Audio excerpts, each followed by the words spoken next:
101 रुपए down payment पर Honda का कोई भी स्कूटर आरसी प्लस 5 साल का बीमा प्लस 5 साल की वारंटी के साथ ले जाएं। 3,999 डाउन पेमेंट पर होंडा की कोई भी मोटरसाइकिल आरसी प्लस 5 साल का बीमा प्लस 5 साल की वारंटी के साथ ले जाएं। आसान एक्सचेंज एवं फाइनेंस सुविधा LK Honda Gohana road Panipat, Assandh road Panipat, GT road Samalkha. PCC academy 101% family institute, अंग्रेजी बोलना सीखी। PCC एकेडमी अब सेक्टर 13-17 मेन मार्केट में भी। Head office model town near Aneja petrol pump Panipat.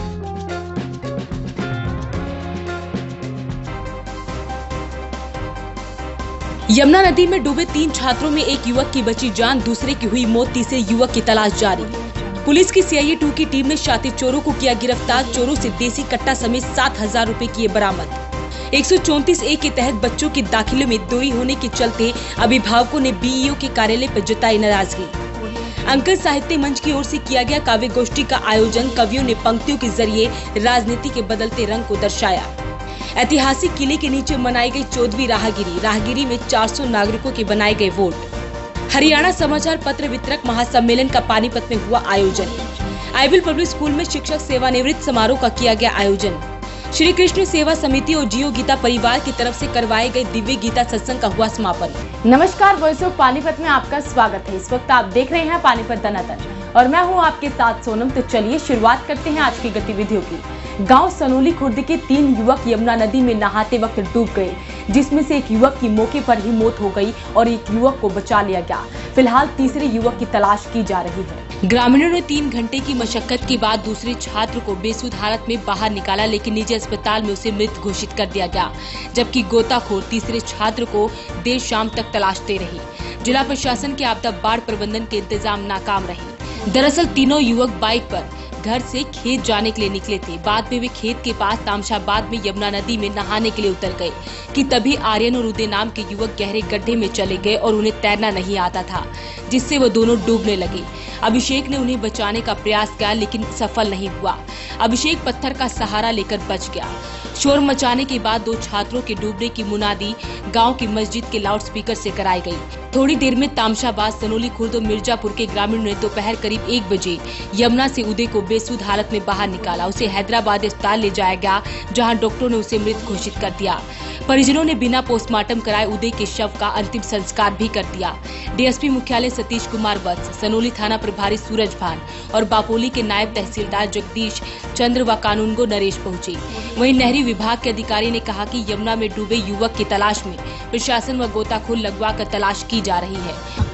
किसी बोली आखिरी अम्मी में डूब के देखिया तो जो देखा नालो तो देखा हमने के ये नालो तो थे इसका ठड्डे था आगे करने फिर इतना लानून करते रहे, इतना मर्द ना हमारी इतना में फिर दिखे जो एक मिल गया था वो वही।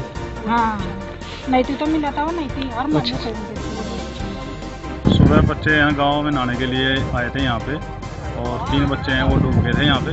तीनों बच्चों डूबने के बाद में एक बच्चा बच गया था, दूसरा 4 घंटे तक यहाँ गांव तामशाबाद के कुछ तैराक बंदे थे और कुछ इधर मोई से लेके आए थे हम, तो वो तीर करके उन्होंने ढूंढ करके बच्चों को ढूंढा।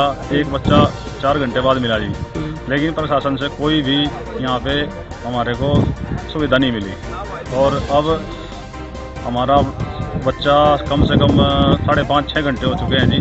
और एक टीम आई भी और टीम आने के बाद में उनके पास पूरे प्रॉपर सामान नहीं है और हमारे को प्रशासन की तरफ से कोई सुविधा मिल नहीं है। चंडोली से 3 बच्चे नहाने के लिए आगे घर से, घर को पता भी नहीं। एक बच्चा तो उसी टाइम जिंदा निकाल लिया गया। 3 बच्चे धारा में बह गए थे, ठड्डे के उसमें जा बढ़े। तो 3 बच्चों में से 2 तो अंदर रह गए, एक निकाल लिया गया। एक 2 घंटे के बाद फिर निकाला, उसको पानीपत भी लेकर गए हम, उससे कोई वो नहीं होया, उसको तो दफना दिया गया। बाकी एक बच्चे की तलाश है। अगनबोट सिंचाई विभाग से हमारे एक्शन साहब ने भेज दिया था भाई वहाँ पहुँचो। तो इस तरीका क्या है कि भाई अगनबोट भी चल रही है, कम से कम गांव के 200 बच्चे अंदर घुसे हुए हैं जमुना के। तो इसके लिए हमारे 4 गोताखोर सरकारी भी हैं, प्राइवेट गोताखोर बहुत आए हुए हैं ताकि बच्चे की उठाकर डेड बॉडी मिल जाए। कुरुक्षेत्र से भी उसकी सिलेंडर वाला गोताखोर बुलाया गया है, 3 उसके साथ वैसे आ रहे हैं, 4 वो भी लगे हुए हैं। वॉइस ऑफ पानीपत के लिए सनोली से उमेश त्यागी की रिपोर्ट। पानीपत पुलिस के लिए लंबे समय से सिरदर्द बने चोरों के गिरोह को पानीपत पुलिस की CIA 2 की टीम द्वारा गिरफ्तार कर लिया गया है। पानीपत में पिछले काफी समय से एक गिरोह सक्रिय था, जिससे लोग राहगीरों से लूटपाट तो करते ही थे, साथ ही बंद पड़े मकानों व दुकानों को भी अपना निशाना बनाते थे। पानीपत CIA 2 की टीम को गुप्त सूचना मिली कि 3 लुटेरे किसी वारदात को अंजाम देने के लिए फिराक में हैं। सूचना पाकर पुलिस ने घेराबंदी कर चोरों को काबू किया। पुलिस ने चोरों से एक देसी तमंचा, जिंदा राउंड, सरिया व बैटरी के साथ 7,000 रुपए भी बरामद किए हैं। चोरों की निशानदेही पर पुलिस ने चोरी के सामान को भी बरामद किया। शातिर चोरों ने पिछले दिनों पानीपत के एक बैंक में भी चोरी का असफल प्रयास किया था। आज सभी चोरों को न्यायालय में पेश किया गया। 29 मार्च को हमारी CIA 2 की टीम को सूचना मिली थी कि अजीजुल्ला मोड़ पर, बरसत रोड पर कुछ लड़के आते जाते यात्रियों से लूटपाट कर रहे हैं।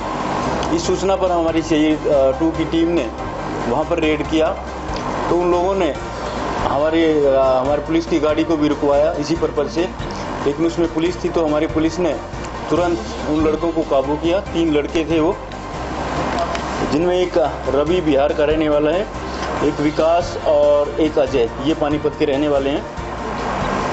तो उनके कब्जे से, रवि के कब्जे से मौका पर 315 बोर का एक पिस्तौल और एक ड्रोन, एक विकास और विकी था, उसके कब्जे से एक लोहे की राड, और अजय के कब्जे से एक टॉर्च बैटरी मौका पर बरामद हुई। और जिनको गिरफ्तार करके हमारी टीम ने 2 दिन का पुलिस रिमांड लिया और पूछताछ के दौरान उन्होंने और बहुत सारी वारदातों का करना माना, जो हमारे समालखा थाने के इलाके की हैं, कुछ माल टाउन के इलाके की हैं। अधिकतर वो लोग घरों में चोरी करते थे और गाड़ियों की बैटरियां चोरी करते थे। और एक मुख्य घटना जो उन्होंने मानी, नवल सिनेमा के पास एक पंजाब नेशनल बैंक में चोरी का प्रयास उन्होंने किया था, वो सफल नहीं हो पाए थे क्योंकि वहाँ पर सायरन बज गया था बैंक का, तो वो भाग गए थे। तो वो घटना भी उन्होंने एक्सेप्ट की उनका।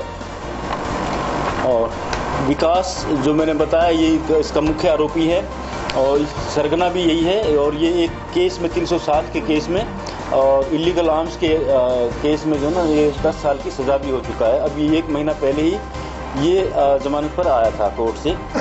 और कुल मिला के इनसे सभी वारदातों का जो माल बरामद हुआ वो 4 LED, 1 लैपटॉप डेल का, 2 स्मार्ट बूफर बड़े स्पीकर जो होते हैं वो, और 2 मोबाइल फ़ोन एप्पल के, 1 मोबाइल फ़ोन लावा का, 1 मोबाइल फ़ोन कार्बन का और 1 हार्ड डिस्क और 1 हेडफोन और 60,000 रुपये नकद इनसे हमारी टीम ने बरामद किए हैं। 2 दिन का पुलिस रिमांड लेके ये कार्रवाई की है और आप इनको जेल में भेजा जाए। 134A के तहत स्कूलों में दाखिले को लेकर आज सभी अभिभावक BO के कार्यालय पर पहुंचे, जहां पर 2-5 मुद्दे के जिला प्रधान सुखिंदर बालियान ने कहा कि एक तो विभाग इतना कम समय देता है, दूसरी ओर इनका सर्वर भी डाउन हुआ, जिसकी वजह से उन्हें काफी दिक्कतें हो रही हैं। 134A के तहत गरीब बच्चों को मुफ्त में शिक्षा देने का मामला एक बार फिर से सुर्खियों में है। इस बार दाखिले ऑनलाइन होने की वजह से अभिभावकों को काफी दिक्कतों का सामना करना पड़ रहा है।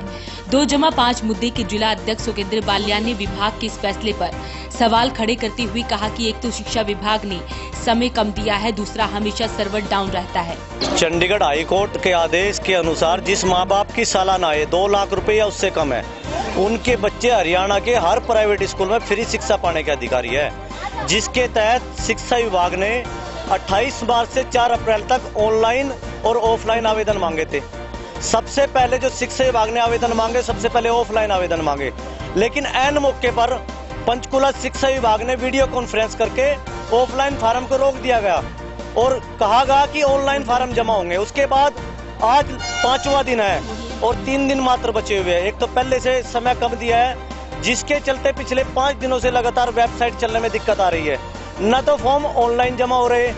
उसके बाद शिक्षा विभाग देरी से जागा, फिर दोबारा उसने बोला कि ऑफलाइन भी फार्म जमा कराए जाएंगे। आज सभी अभिभावक पानीपत जिले से, जो पानीपत ब्लॉक से अलग अलग आए हुए हैं, गरीब पात्र अभिभावक यहाँ पे ऑफलाइन फार्म जमा करने के लिए, लेकिन अभी तक किसी भी एक भी बच्चे का, एक भी अभिभावक का ऑफलाइन फार्म यहाँ पे जमा नहीं करा गया। हमने बीओ साहब से मुलाकात करी, बीओ साहब ने बताया कि वेबसाइट नहीं चल रही। नंबर 1 न तो वेबसाइट चल रही, नंबर 2 न यहाँ पे कोई ऑपरेटर या कंप्यूटर का साथी कोई यहाँ पे बैठा हुआ है।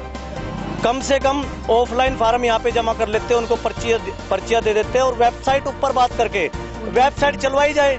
तो हमारी मान्य हरियाणा सरकार और शिक्षा विभाग से यही विनती है कि मान्य हाई कोर्ट के आदेश नियम 134 को अच्छी तरीके से लागू करें, ताकि गरीब पात्र बच्चे जो अभिभावक हैं उनको समय के रहते 134 का लाभ मिल सके। वहीं ब्लॉक एजुकेशन ऑफिसर राकेश का कहना है कि सर्वर बिजी होने की वजह से जो दिक्कत आ रही है वो दूर हो गई है। नहीं, बाहर जो जैसे आप कह रहे हैं, बाहर जो खड़े हैं हमने वैकेंसी लगा रखी है, तो वैकेंसी देखने के लिए भी किस किस स्कूल में हमने भरना है अपने बच्चे के लिए, वो वहाँ नोटिस बोर्ड पे ही जो है वैकेंसी देखने के लिए खड़े हुए हैं। बाकी जो है हमारा काम यहाँ शुरू हो गया है और सुबह से साइट चल नहीं रही थी, अब साइट चल पड़ी है और हमें पेरेंट्स जो भी है अपने पूरे कागज लेके आएंगे और साथ में बैठ के ही अपने बच्चों का फॉर्म भरवाएंगे। हम किसी को मना नहीं कर रहे हैं, हमारा ऑफिस है, हर पेरेंट्स की समस्या को समझता है, उसके लिए पूरी तरह से तैयार है। पेरेंट्स बच्चे का डेट ऑफ बर्थ है, बच्चे का आधार कार्ड है, रेजिडेंट प्रूफ है, पेरेंट्स अपना रेजिडेंट प्रूफ और बीपीएल कार्ड है या बीपीएल लिस्ट में जो नाम है उसका नंबर है या इकोनॉमिकल वीकर सेक्शन का जो सर्टिफिकेट है तहसीलदार साहब से जो बना है उसका वो फार्म जो है साथ में लेके वो अपलोड होगा, उनका नंबर अपलोड होगा। सर इसकी लास्ट डेट कब तक है? लास्ट डेट 4 अप्रैल को है और हमारे आज ये 3 दिन और हमारे बचे हैं, आज का छोड़ दिया जाए तो 4 अप्रैल तक लास्ट डेट है। आर्य कॉलेज के सभागार में अंकन साहित्यिक मंच के द्वारा एक काव्य गोष्ठी कार्यक्रम का आयोजन किया गया, जिसमें कवियों द्वारा पंक्तियों के माध्यम से राजनीति के बदलते रंग को दर्शाया गया।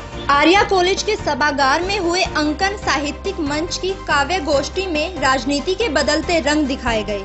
वहीं कई कवियों ने रिश्तों में फैल रही कड़वाहट और खत्म हो रही सहनशीलता पर चिंता जताई। बता दें कि कार्यक्रम की अध्यक्षता सिराज पैकर ने की। कार्यक्रम में मुख्य अतिथि नफीस और फैराज बिजनौरी रहे। इस मौके पर आए हुए सभी कवियों ने अपनी पंक्तियों के माध्यम से सभी का मन मोह लिया। कवियों ने पंक्तियों के माध्यम से राजनीति और रिश्तों पर प्रकाश डाला। इस अवसर पर रमेश चंद्र पुहाल, सुभाष भाटिया, राज शर्मा, डॉक्टर एपी जैन और रामचंद्र मौजूद रहे। दौरे हाजिर की तरक्की से ये आसान हुआ, दौरे हाजिर की तरक्की से ये आसान हुआ, एक मुट्ठी में सिमट आई है सारी दुनिया। दौरे हाजिर की तरक्की से ये आसान हुआ, एक मुट्ठी में सिमट आई है सारी दुनिया। मुझे तुम मिले, मुझे तुम मिले, ये जहां मिल गया है। मुझे तुम मिले, ये जहां मिल गया है। मेरे दिल का सोना चमक मिल गया है। मेरा साजन बेबी बहुत, जिस तरह चाहूं वही साजन बना सकती हूँ। मैंने माना आज धुंधला सा चिरागे यास है। मैंने माना आज धुंधला सा चिरागे यास है। हाँ, मगर वे फिर से जिन मिला सकती हूँ। वक्त हो चुका है छोटे से ब्रेक का। ब्रेक के बाद फिर हाजिर होंगे कुछ और गतिविधियों के साथ। बालाजी इलेक्ट्रॉनिक्स, कोई भी प्रोडक्ट आसान किस्तों पर उपलब्ध। LG, Samsung, Godrej, Carrier, Daikin, authorised dealer. ASM RO all model available. Oppo, Vivo, Samsung, Apple mobile भी उपलब्ध। Phone 9812214543, GT road near Federal Bank Panipat.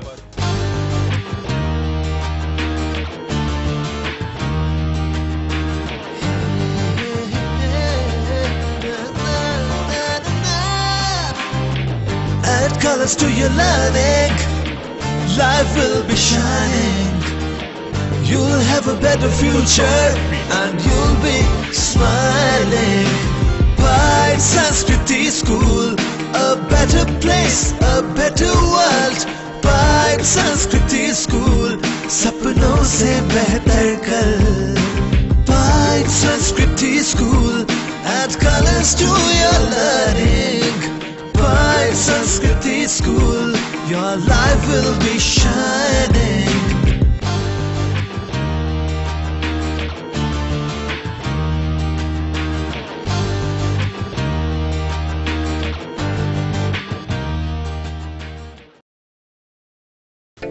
Prayag International School Panipat provides a conducive learning environment, transforming pedagogical practices where learning takes place beyond the classroom, fostering values and acquiring life skills, opening a gateway to a bright future. Admissions are open from class pre-nursery to 10th and attractive scholarships are being offered on merit basis. Scholarship test is held on 17 March 2019 at 11 am. For further details, please contact Prayag International School. Hyderabadi general अस्पताल एवं nursing home Sanauli road Panipat में अब 24 घंटे सभी प्रकार के हृदय रोगियों के लिए उचित दरों पर कैथ-लैब सुविधा शीघ्र खुल रही है। आधुनिक मशीनों द्वारा हृदय का इलाज। Doctor Sunil Kumar so far, super speciality DNB cardiology, भूतपूर्व हृदय रोग विशेषज्ञ, मेदांता अस्पताल गुरुग्राम। संपर्क करें 9992500368 और 369।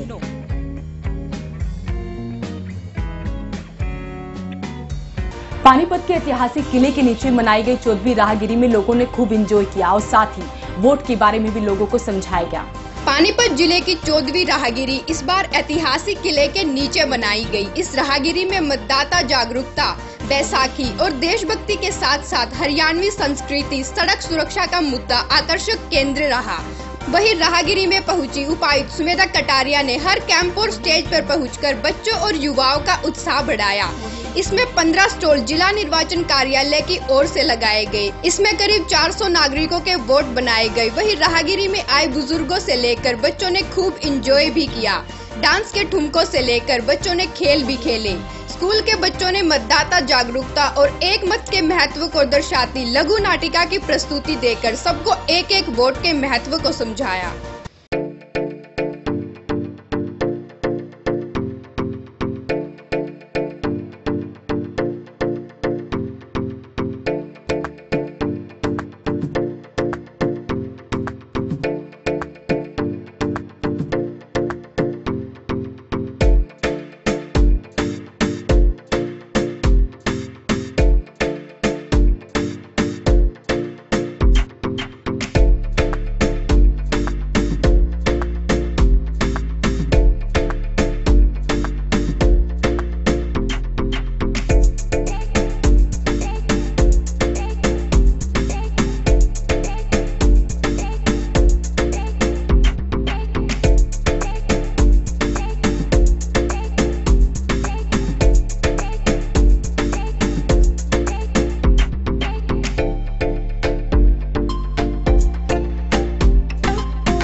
के प्रति गौरव महसूस करता है। We are proud of you Bhavika and महिमा।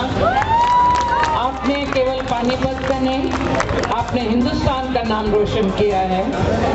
परमात्मा आपको और सामर्थ्य दे, आपको और शक्ति दे, आपको और ऊर्जा दे और आप पानीपत का नाम ऐसे और ऊर्जा करते रहे। मेरा पानीपत। जो हमारे डीसी साहिबा ने जो ये प्रोग्राम पानीपत वासियों के लिए चलाया हुआ है, ये बहुत ही ज़रूरी था और आज जो 14 सप्ताह इसके हो गए हैं, आज 14वां था जो राहगिरी का कार्यक्रम, वो बहुत अच्छा है और इसमें बढ़ चढ़कर हमारे सभी विद्यार्थी हैं, जितने भी यहाँ पर अकेडमी के बच्चे थे विद पेरेंट्स के यहाँ आए और उन्होंने जो है ना डीसी साहिबा का बहुत जो है ना प्रशासन का और अनुशासन तरीके से जो यहाँ पे जो ये राहगिरी का प्रोग्राम चल रहा है। मैं भगवान से उम्मीद रखता हूँ कि इनके चलाने वालों को इसी तरीके से जो है ना शक्ति दे और पानीपत का विकास और पानीपत की जन जागरण जो जिस तरीके से चल रहा है इसी तरीके से करें। मैं बहुत बहुत दोबारा से धन्यवाद करता हूँ प्रशासन। बहुत अच्छा लगा। मैं आज अपने बच्चों के साथ आई थी, इनको बहुत एक्साइटमेंट था राहगिरी के बारे में सुन के। तो यहाँ पे साइकिलिंग, रस्सी कूदना, नींबू का स्पून गेम, काफ़ी चीज़ें इतनी एक्साइटेड थी। और बच्चों के लिए आजकल जो बंद मोबाइल में गेम खेलते हैं बच्चे घर में, उससे उनके मेंटली इफेक्ट पड़ता है। तो ये बहुत अच्छा कंसेप्ट है जो बच्चे घर से बाहर निकल के आउटडोर गेम खेलें और इन चीज़ों में इंटरेस्ट ले, इससे उनका लेवल थोड़ा सा ज़्यादा अच्छा होता है और इस चीज़ को पानीपत में हमेशा कंटिन्यू होना चाहिए। मुझे राहगिरी बहुत अच्छा लगता है और मैं कोई भी राहगिरी मिस नहीं करना चाहती। इससे साथ में शहरवासियों को आपस में फ्रेंड सर्कल को सबको मिलने का मौका मिलता है और डीसी मैम हमारी इतनी अच्छी हैं, वो सबको एकता के पानीपत की चौथी राहगिरी थी और ये कहने की आवश्यकता नहीं है कि हमारी हिट रही है, हर राहगिरी हमारी हिट रहती है। पानीपत के लोगों में जोश इतना है कि वो हर कार्यक्रम को सफल बनाने में सक्षम है। राहगिरी का कार्यक्रम दिन प्रतिदिन लोगों की बढ़ती हुई जनसंख्या है और बहुत ही अच्छा लग रहा है। लोग एंजॉयमेंट कर रहे हैं, लोग इतनी तनाव भरी जिंदगी को छोड़ करके यहाँ राहगिरी में आते हैं, एंजॉयमेंट करते हैं। हरियाणा में आज समाचार पत्र वितरक महासम्मेलन का आयोजन पानीपत में किया गया, जिसमें हरियाणा से कई समाचार पत्र वितरक मौजूद रहे।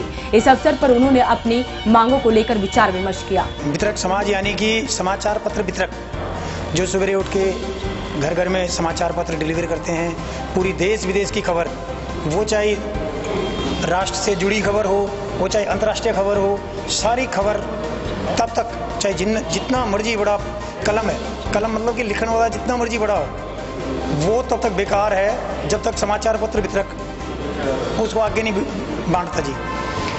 समाचार पत्र वितरक रोज सवेरे 4 बजे उठ के हर घर में समाचार पत्र पहुंचाता है।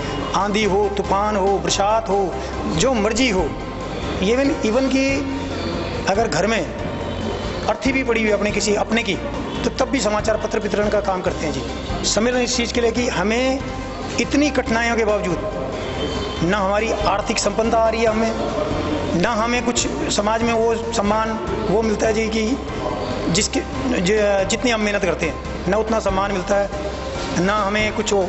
इसलिए हम सरकार से भी अब एक मान्यता प्राप्त पत्रकार को जो सुविधाएं हैं, हम चाहते हैं कि हमें भी वो सुविधाएं मिले जी।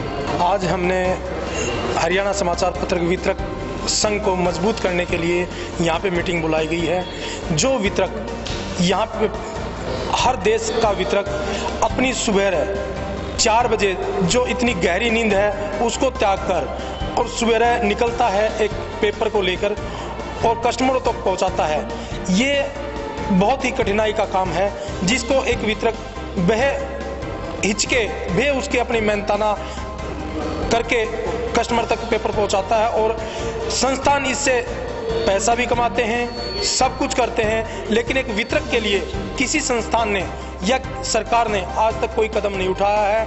वितरक दिन प्रतिदिन कमजोर होता जा रहा है, आर्थिक शोषण से भी और सम्मान से भी। एक वितरक को जब देखते हैं, कोई कस्टमर देखता है या एक संस्थान देखता है, एक छोटी नज़र से देखता है, जिसके एवज में आज हमने सब वितरक बंधुओं को यहाँ इकट्ठा किया है। आज भी वितरक भाई को दीन और असहाय के रूप में देखा जाता है, जिसका मेन वजह है कि हम आज तक एकजुट नहीं हो पाए थे। अब हम धीरे धीरे पूरे हरियाणा को और पूरे हिंदुस्तान को एकजुट करने की कोशिश कर रहे हैं। हमारी यहाँ पे सबसे मुख्य मांगे ये हैं कि सरकार से हमें मूलभूत सुविधाएं नहीं मिल रही और जो हम जिस संस्थानों का अखबार वितरण कर रहे हैं वो हमें अपना कामगार नहीं मानते और कोई मूलभूत सुविधाएं नहीं दे रहे हैं, जिसके लिए हमें अब संघर्ष करना पड़ रहा है।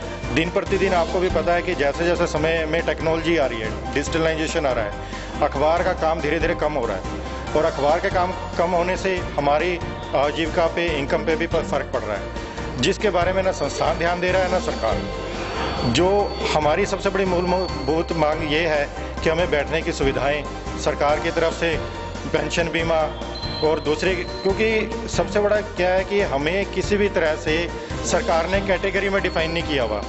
अखबार विक्रेता कोई कैटेगरी नहीं है जिससे हमें कोई सुविधाओं का श्रेय मिल सके या कोई मापदंड ऐसा मिल सके। हम सरकार से यही मांग कर रहे हैं कि हमारे लिए कैटेगरी डिफाइन की जाए, हमें उस कैटेगरी के हिसाब से सरकारी सुविधाएं दी जाएं जिसमें दूसरी कैटेगरी भी शामिल है। आईवीएल पब्लिक स्कूल के प्रांगण में आज शिक्षक सेवानिवृत्त समारोह का आयोजन किया गया। कार्यक्रम का संचालन स्वाति चुग ने किया। सभा में एजुकेशन सोसाइटी के उप प्रधान अशोक नागपाल, मैनेजर युधिष्ठिर मिगलानी, सचिव रवि गोसाई, कार्यकारिणी के सदस्य एमएल अघी उपस्थित रहे।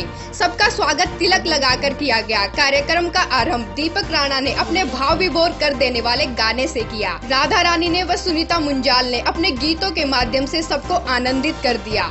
प्रधानाचार्य गीता राठी ने अपने अनमोल शब्दों के माध्यम से सेवानिवृत्त होने वाली टीचरों का विद्यालय में कार्यरत रह अपना सहयोग देने हेतु प्रशंसा करते हुए उनका धन्यवाद किया।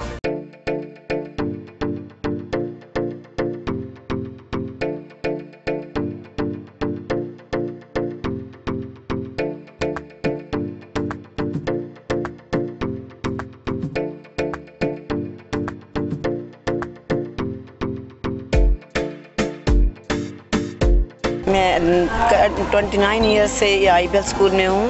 मैंने जो कुछ भी सीखा सब कुछ यहीं से सीखा, बहुत अच्छा सीखा, बहुत कुछ मतलब मुझे यहाँ से नई चीज़ें मिली। हर कई लोग आए हैं, नए लोग आए हैं और सबके साथ मेरा ताल्लुकात बढ़ते रहे दिन प्रतिदिन। मैं अपनी ऊंचाइयाँ भी नहीं से ही सीखी हूँ। इस स्कूल में 22 सालों से काम कर रही हूँ। मुझे इस स्कूल से बहुत कुछ सीखने को मिला और जो मेरी गलतियाँ हैं उसमें सुधार करने का भी मौका मिलता है। और मैं चाहती हूँ कि एक टीचर की लाइफ में, ज़िंदगी में हमेशा इंसान को सीखते रहना चाहिए। प्रिंसिपल मैम की गाइडेंस से और अपने सहयोग से, साथियों के सहयोग से मैं ये काम कर सकी हूँ और मैं यही आशा करती हूँ अपने स्टूडेंट्स की और अपने स्टाफ मेंबर्स की कि वो उनकी समृद्धि के लिए मैं ईश्वर से प्रार्थना। 30 साल का जो पीरियड होता है, यशस्वी सप्रा मैम ने 23 साल दिए, मैम ने आपको बताया 18.5 साल दिए।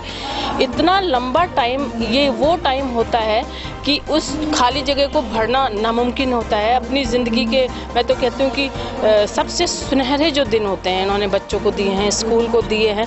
तो इनके जो स्कूल में ये एक जगह खाली होगी, हमारे दिलों में जो एक बात है कि हमारे इतने पुराने रिस्पेक्टेड मेंबर्स जा रहे हैं हमारे बीच से, तो ये चीज़ मुझे मतलब अंदर से बहुत उदास करती है। लेकिन इन लोगों ने जिस तरह से अपनी जिम्मेदारियों को पूरा किया, हम जैसे लोगों के लिए ये लोग प्रेरणा बने कि डेडिकेशन क्या होता है, एक टीचर के अंदर क्या एक ऐसी चीज़ होनी चाहिए कि जिससे टीचर को, एक टीचिंग को एक प्रोफेशन माना जाता है। तो निश्चित रूप से मैंने इन लोगों से सीखी है और मैं इनको दिल से थैंक्स बोलती हूँ और मैं इनसे ये अपील करूँगी कि मैम आप लोगों की गाइडेंस हमारे साथ ऐसी ही बनी रहनी चाहिए।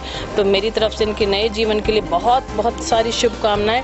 श्री कृष्ण कृपा सेवा समिति और जियो गीता परिवार की तरफ से सेक्टर 12 में करवाई गई दिव्य गीता सत्संग में ज्ञानानंद महाराज ने श्रद्धालुओं को कहा कि सभी लोग अपना काम ईमानदारी से करें, यही गीता का संदेश है। इस अवसर पर कई गणमान्य लोग भी मौजूद रहे। सेक्टर 12 कटारिया लैंड में हुए दिव्य गीता सत्संग में काफी संख्या में श्रद्धालु नजर आए। वहीं सत्संग में स्वामी ज्ञानानंद महाराज ने कहा कि बच्चों को टीवी व मोबाइल का आदी नहीं होने दें, उन्हें गीता पढ़ाएं और काबिल बनाएं। कमजोर मनोबल को बढ़ाने के लिए व मन को शांत करने के लिए एकमात्र साधन गीता है। उन्होंने कहा कि कर्म को धर्म बनाओ, मोह अगर होगा तो व्यापक सोच नहीं बनने देगा। जितना त्याग होगा उतना ही सुख मिलेगा और व्यापार को ईमानदारी से करो। इस मौके पर विधायिका रोहिता रेवड़ी, मेयर अवनीत कौर के अलावा कई पार्षद भी मौजूद रहे।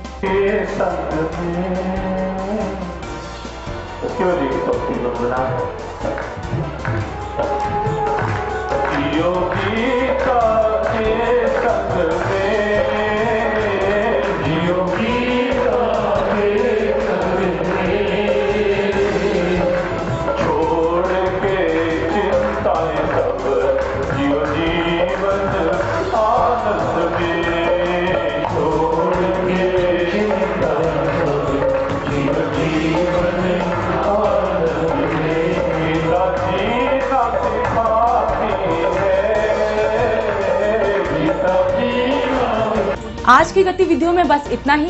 जुड़े रहिए वॉइस ऑफ पानीपत के साथ। नमस्कार। LK Honda, Gohana road, Panipat. Beti Bachao Beti Padhao scheme के तहत केवल 101 रुपए डाउन पेमेंट पर आधार कार्ड व बिजली बिल लाएं और कोई भी गाड़ी ले जाएं। LK Honda, Gohana road, Panipat, Assandh road, Panipat व GT road, Samalkha. Lord Shiva enterprises, अपने आप में एक पहचान, नियर होटल वेस्ट, पानीपत।